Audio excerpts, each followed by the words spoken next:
Val Gonzales, ano ang latest kay Val? Pinoy Action Environmental Group nagpasaklolo naman sa DNR upang itigil daw ang operasyon ng isang dump site dyan sa Maypora, Pampanga. Detalye balita mo, RH5, Val Gonzales. Val.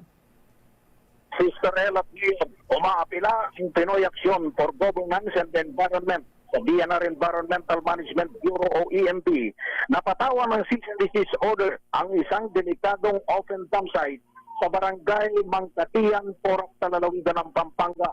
Ngayong umaga ay pinangunahan ni Pinoy Action President Bensi Eleurin ang pagsasampa ng formal na petisyon sa DNR-EMB upang agarang itigil ang operasyon ng Eco Protect Management Corporation dahil sa matinding banta nito sa kalikasan maging sa kalusugan ng mga residente. Ayon kay Eleurin, ang dump site na ito ay itinayo sa ibabaw ng mapanganib na lahar.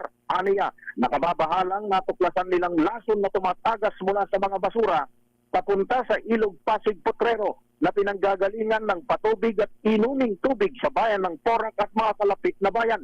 Naalarma ang Pinoy Action dahil bukod sa mga basurang galing pa sa Bulacan na walang permit, nadiskubre din ng grupo ang illegal na pagtatapon ng hazardous at medical waste.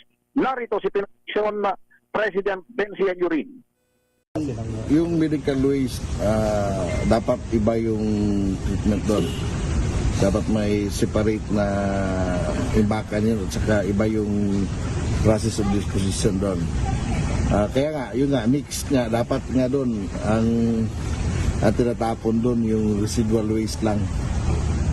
Hindi na yung hindi yung lahat na hindi segregated.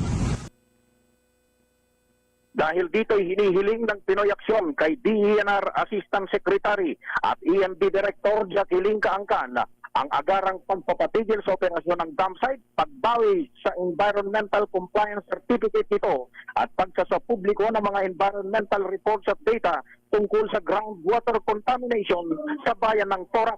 Giit ni Eleurin, ito ay malinaw na halimbawa ng kapangpakan sa pagpapatupad ng batas at environmental injustice hindi lamang sa lalawigan ng Pampanga kundi sa buong Central Luzon.